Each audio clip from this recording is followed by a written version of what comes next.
ವೀರಶೈವ ಲಿಂಗಾಯತ ಪಂಚಮಸಾಲಿ ಜಗದ್ಗುರು ಪೀಠ ಹರಿಹರ ಇವತ್ತು 13 ಏಪ್ರಿಲು ಬೆಳಗ್ಗೆ 11:30 ಗಂಟೆಗೆ ಶ್ರೀಪೀಠದಲ್ಲಿ ನಾವು ಟ್ರಸ್ಟು ಮತ್ತು ರಾಜ್ಯ ಸಮಿತಿಯ ಆಹ್ವಾನಿತ ಸದಸ್ಯರು ಹಾಗೂ ಆಹ್ವಾನಿತ ಸದಸ್ಯರು ಜೊತೆಗೆ ಇವತ್ತು ಸುದೀರ್ಘವಾಗಿ ಚರ್ಚೆ ಮಾಡಿಬಿಟ್ಟು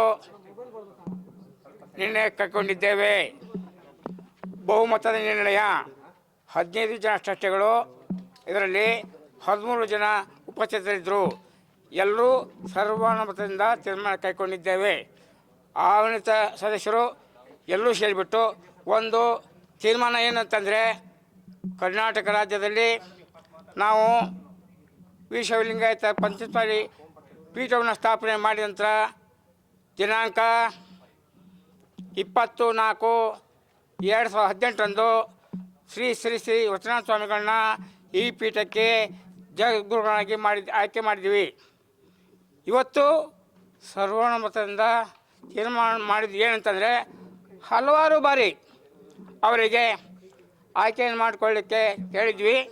ಏನು ಅಂತ ಹೇಳಿದ್ರೆ, ಪೀಠಕ್ಕೆ ಬರಬೇಕಾದ್ರೆ ಸ್ವಾಷ್ಟ ಪೀಠ ಬೇಕೋ ಅಥವಾ ಪಂಚಮಸಾಲಿ ಪೀಠ ಬೇಕು ಅಂತ ಕೇಳಿದಾಗ ಪಂಚಮಸಾಲಿ ಪೀಠ ಆಯ್ಕೆ ಮಾಡಿಕೊಂಡು ಹಲವಾರು ಬಾರಿ ವಿನಂತಿ ಮಾಡಿಕೊಂಡ್ವಿ, ಮತ್ತೆ ಮುಂದೆ ಹಾಕ್ಕೊತ ಬಂದ್ವಿ.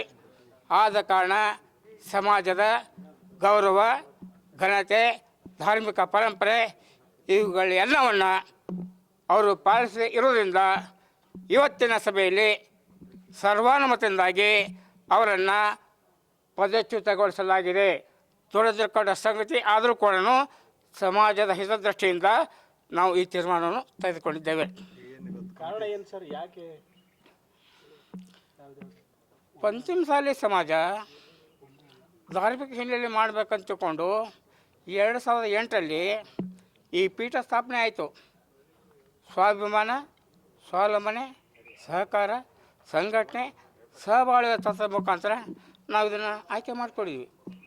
ಅದಕ್ಕೆ ತದ್ವಿರುದ್ಧವಾಗಿ ಸಮಾಜದ ಜನರ ಆಶೋತ್ತರಗಳಿಗೆ ಸ್ಪಂದಿಸದೆ ಇರುವುದರಿಂದ ಅನಿವಾರ್ಯವಾಗಿ ಹಲವಾರು ಬಾರಿ ವಿನಂತಿ ಮಾಡಿಕೊಂಡು ಕಿತ್ತುಕೊಳ್ಳೋಕ್ಕೆ ನಾವು ವಿನಂತಿ ಮಾಡಿಕೊಂಡ್ವಿ.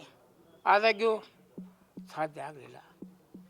ಭಾರವಾದ ಮನಸ್ಸಿಂದ ಈ ತೀರ್ಮಾನವನ್ನು ತೆಗೆದುಕೊಂಡಿದ್ದೇವೆ. ಈ ಸಭೆ ನಂತರ ಶ್ರೀಗಳೇನಾದ್ರು ಭೇಟಿ ಮಾಡಿದ್ರು? ನಾವು ಸಭೆ ಕರೆದಾಗ ಅವರಿಗೆ ಬರಲಿಕ್ಕೆ ವಿನಂತಿ ಮಾಡ್ಕೊಂಡ್ವಿ.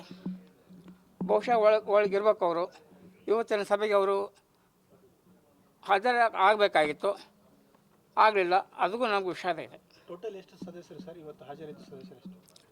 ಒಟ್ಟು 15 ಟ್ರಸ್ಟ್ ಸದಸ್ಯರ ಪೈಕಿ 13 ಜನ ಸದಸ್ಯರು ಭಾಗವಹಿಸಿದ್ವಿ. 13. ಅದರಲ್ಲಿ ಇಬ್ಬರು ಏನೋ ವಿರೋಧ ಮಾಡಿದರು ಅಂತ? ವಿರೋಧ ಮಾಡಿಲ್ಲ, ಸಭೆಗೆ ಬಂದಿಲ್ಲ ಅವರು. ಸಭೆಗೆ ಬಂದಿಲ್ಲ. ಬಾಬಣ್ಣವರು ವಿರೋಧ ಮಾಡಿದ್ರು. ಅವರು ಸಭೆಗೆ ಹಾಜರಾಗಿಲ್ಲ. ಸಭೆಗೆ ಬಂದದ್ದು ಖಾಲಿ ಇತ್ತು ಪೇಪರು, ಹಂಗಾಗಿ ಸೈನ್ ಮಾಡುವಂತ ಅಂದ್ರು. ಸೈನ್ ಮಾಡೋ ಅಂದ್ರೆ ಬರೀ ಅದ್ರ ಮೇಲೆ ನಾನು ಸೈನ್ ಮಾಡ್ತೀನಿ ಅಂದ್ರು. ನೀವು ಬರಲಿಲ್ಲಂತೆ, ಹಂಗಾಗಿ ಸೈನ್ ಮಾಡಿ. ಯಾವಾಗಲೂ ಸಭೆ ಏನಂತಂದರೆ, ಯಾರು ಸದಸ್ಯರು ಬರ್ತಾರೆ ಅವರು ಟ್ರಸ್ಟ್ ಪುಸ್ತಕಕ್ಕೆ ಸಹಿ ಮಾಡಬೇಕು. ಮಾಡಿದಾಗ ಮಾತ್ರ ಕೋರಮ್ ಎಸ್ಟಾಬ್ಲಿಷ್ ಆಗುತ್ತೆ. ಆದ್ದರಿಂದ ಅದು ನಗಣ್ಯ. ಈ ಕೋರಮ್ ಪೂರ್ತಿ ಇದೆ? ಹೌದು, ಸರ್ವಾನುಮತ. ಹಲೋ, ಕೆಲವೊಂದು ಟ್ರಸ್ಟಿಗಳು ವಿರೋಧ ಮಾಡಿದ್ರು ಅಂತ? ಇಲ್ಲ, ಯಾರೂ ಇಲ್ಲ. ಸರ್ವಾನುಮತ ತೀರ್ಮಾನ.